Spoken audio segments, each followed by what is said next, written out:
class, so we're discussing now your hemorrhagic disorder. So based on this lecture, we will be tackling more on the disorders of the secondary hemostasis and major blood losses. Okay, so let's first define what is bleeding. So bleeding, okay, can result from any injury such as easy bruising, internal bleeding, or even hemorrhage. And we define hemorrhage as an excessive bleeding requiring medical or physical intervention. So we only classify it as an hemorrhage if ever that this is there is such as gushing out of blood coming from your body or even in your internal organs. Okay, then we can classify the bleeding as to the location such as or the severity as to local or general. Then we can um, also classify it as to the location by mucocutaneous or anatomical, and even as to acquisition such as acquired or even congenital. So first we have your congenital disorders. So the congenital bleeding usually causes primary, okay, wherein this deals with your primary hemostasis regulator, which is your platelet. Then in secondary, you do have your coagulation factors, wherein this is your factors, okay, your factor 1 to factor 13. Okay? And also, you can have your unregulated fibrinolysis, okay, wherein the clot breaks down too quickly, which was already been discussed to you on the other previous lectures. So, let's first differentiate your localized and generalized hemorrhage. So, for localized hemorrhage, okay, this is a bleeding from a single site only. So, usually it could be on your hand, on your arm, or even in other parts of your body, but this is only found in a certain area, one area only. Okay, then it can be caused by an injury, okay, mechanical injury, physical injury that can cause bleeding, infection.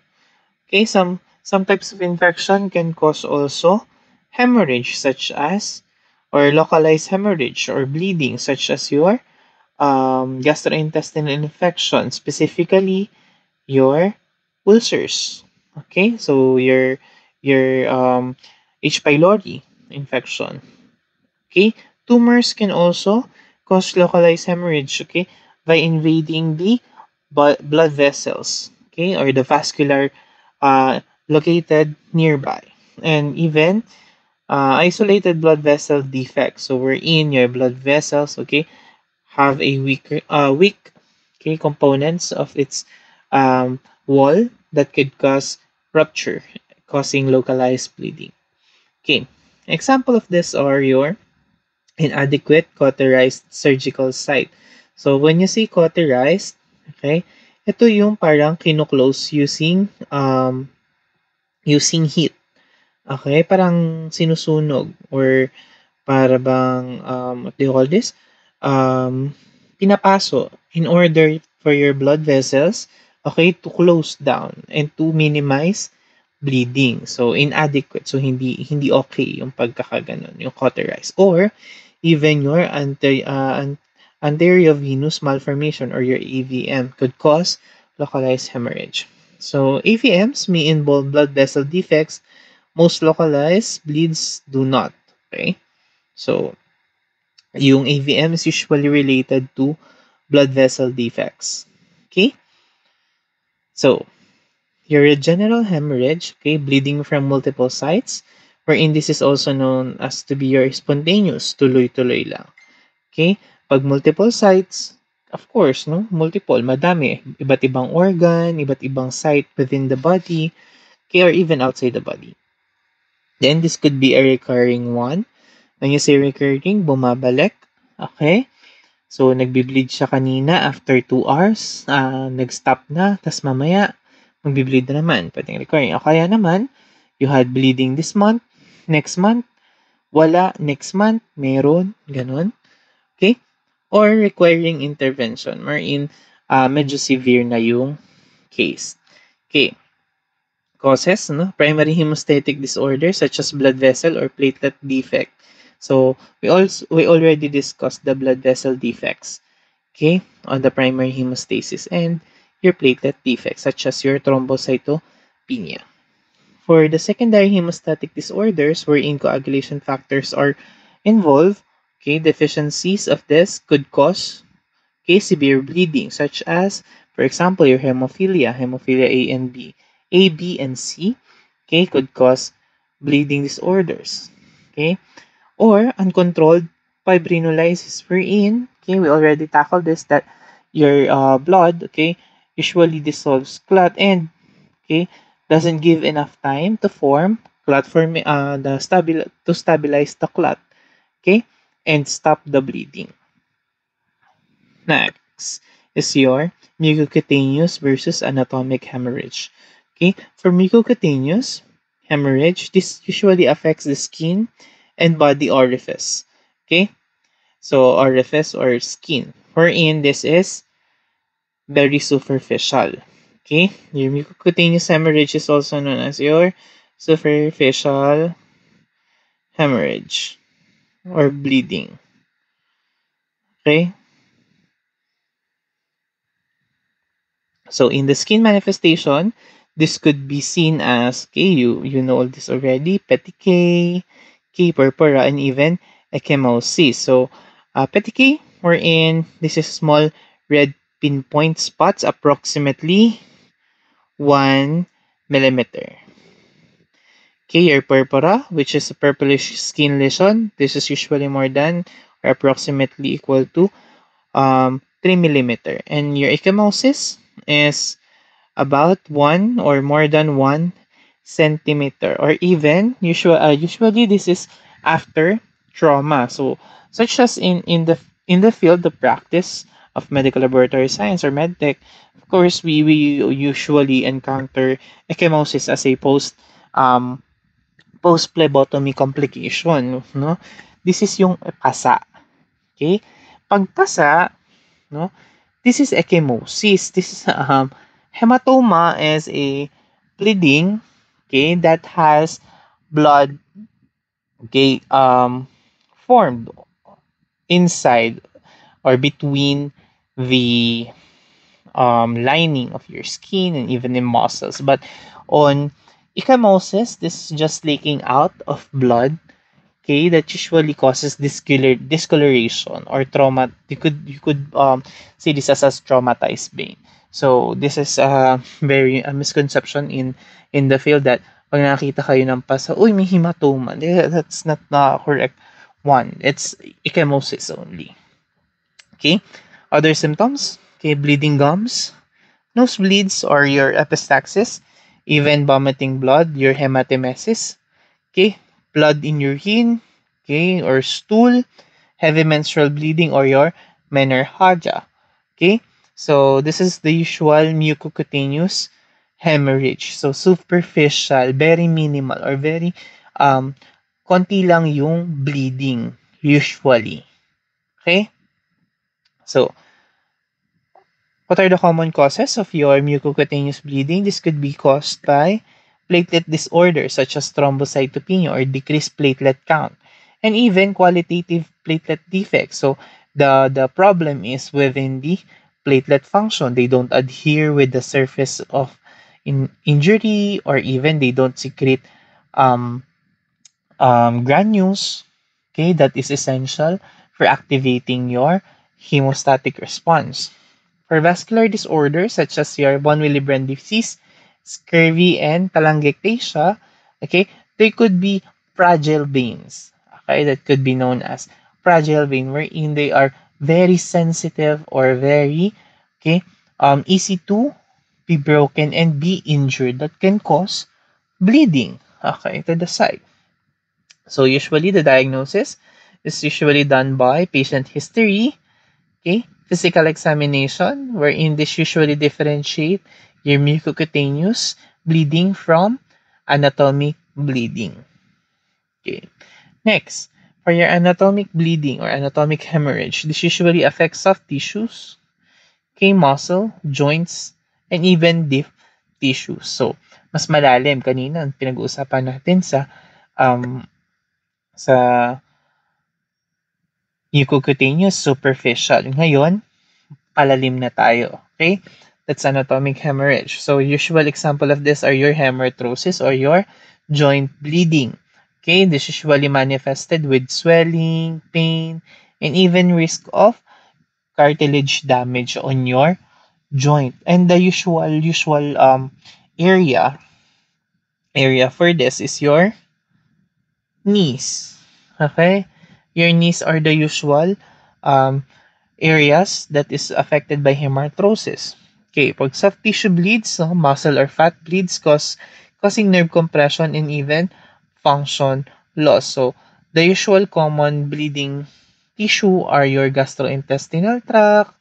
Okay, yun yung mga soft tissue na madaling mag-brain or even the brain. Okay, the brain. Kaya nga we usually have do you call this? The yung may mga brain bleed, ano, mga subdural hemorrhage, yung mga mauntog lang, nagkakaroon agad ng um, mga epidural or subdural hemorrhage. Okay? So, internal bleeds, no, may involve body cavities, organs, or even the CNS. So, mga internal bleeding natin, such as gastrointestinal bleeding. Okay? That's the common one, no, due to injury or trauma. O kaya naman your head. Your head is a area that is prone for hemorrhage or formation of hemorrhage, such as yun yung sinabi natin kanina, epidural, subdural, okay, hematoma, okay. Then for the CNS bleed, symptoms like headache, confusion, and even seizure. Okay, due to um, increased stimulation or increased pressure on the brain, okay, causing compression of your nerves or even other parts of your brain such as your brainstem. Okay, that usually, okay, can lead to coma and even death. So, yun yung pinaka-emergency natin. Okay, your kidney usually also a bleeding organ, such as in the sense of you could have kidney diseases. Okay, your proteinuria can cause bleeding or even your infection, such as your upper urinary tract infection. Okay, that could cause bleeding. So, your kidney, okay, could manifest as hematuria or bleeding in your urine or blood in your urine. Okay, that could be related to acute renal failure. Next, for anatomic, okay, the usual cause are defects in the secondary hemostasis, okay, because again, this is a huge cavity or huge organ that is involved, and if ever that they bleed, okay, this is usually due to your secondary hemostasis, okay, often due to a coagulation factor deficiency or known as your coagulopathies. Okay, so bleeding characteristic often follows trauma, surgery, or even dental extraction. Kaya nga, no, after dental extraction or even surgery and even trauma, you are being observed for a long period of time. Kasi hindi lang naman basta, hindi lang naman basta kasi after surgery, i-discharge na kayo or even after dental extraction, di ba, in under observation mo na kayo for possible post-surgical bleeding. Okay? Can be immediate, delayed, or recurrent, and even maybe spontaneous in case. So, here is a table, okay?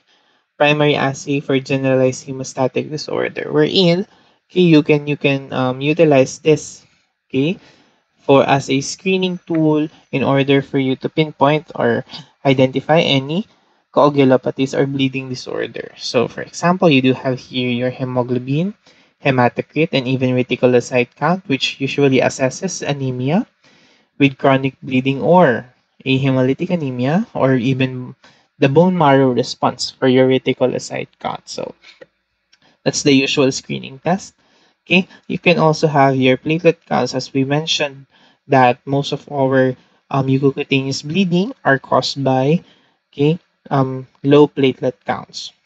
You could also have your prothrombin time. So this could be utilized for clotting time. Okay, usually prolong in your factors involving prothrombin or factor 2, 5, 7, and 10.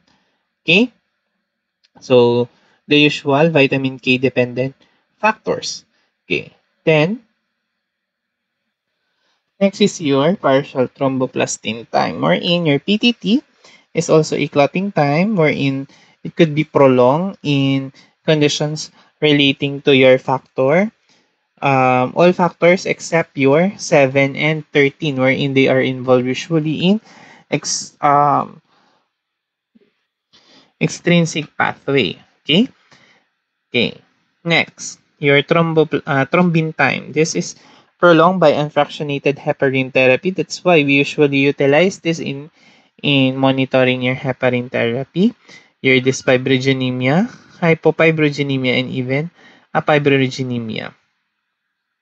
Next is your fibrinogen assay. This can be also used in conditions such as your dysfibrinogenemia, hypofibrinogenemia, fibrinogenemia, okay? This usually provides us quantitative result with the contents of your fibrin. Next, acquired versus congenital bleeding disorder.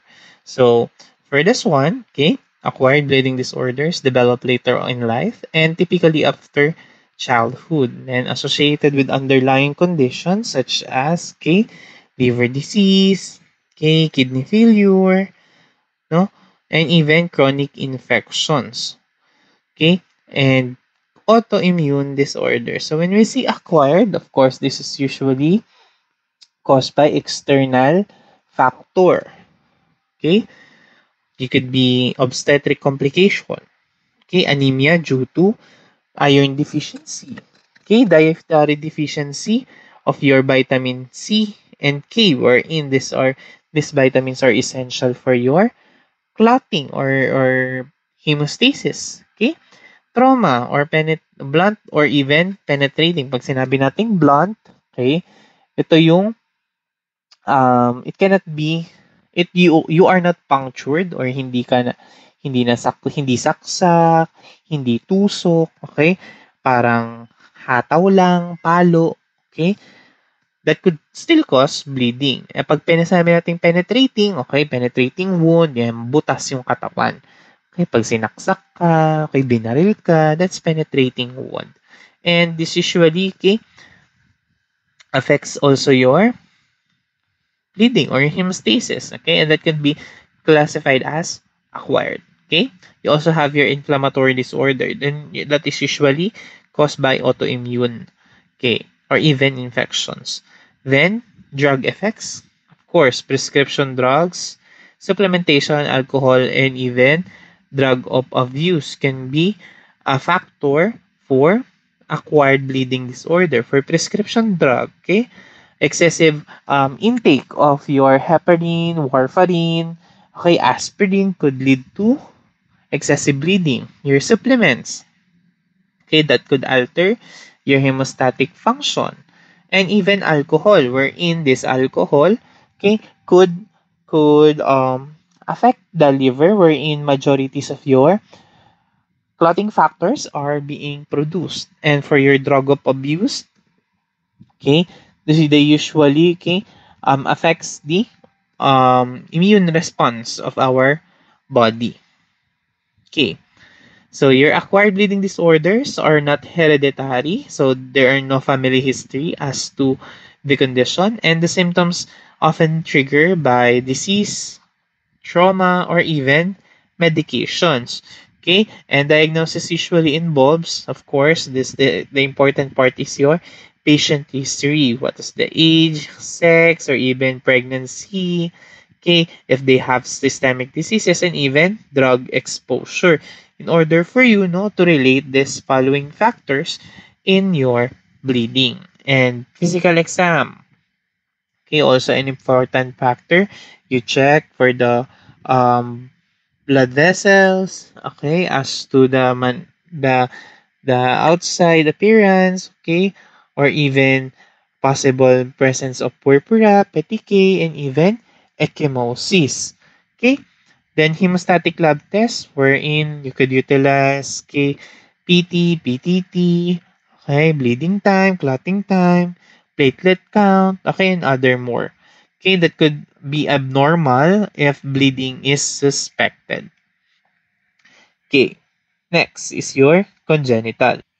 So for congenital bleeding disorder, they are usually rare and few, no more, around 1 in 100 people lang yung meron, and diagnosed in infancy or even in early childhood because they usually manifest as severe bleeding disorders. Okay, often hereditary and may have first degree relative with similar symptoms such as your hematophilia. Okay? Symptoms include even recurrence, okay, spontaneous or excessive bleeding in unusual location or even in the absence of trauma. Okay? Such as in your joints, okay, body cavities, your abdomen, okay, brain, okay, in your chest, in the retinal veins or artery. It could manifest with the bloodshot eyes, okay, and even in your central nervous system. Okay. Your congenital bleeding disorders can be mild cases, uh, usually are undiagnosed until adulthood, okay, that could be seen only or checked only after trauma, surgery, or dental procedure. So, dun lang malalaman kasi ayaw mag-clot ng dugo or ayaw mag-stop no bleeding. Ano? Pagka inoperahan na, meron pala tong congenital disorder kasi nga hindi tumitigil yung pagdudugo. Okay, after the procedure. And common congenital conditions are your von Willebrand disease, K, hemophilia A, B, and even platelet function disorder. The rare conditions are usually your fibrinogen, prothrombin, factor 5, 7, 10, 11, and 13.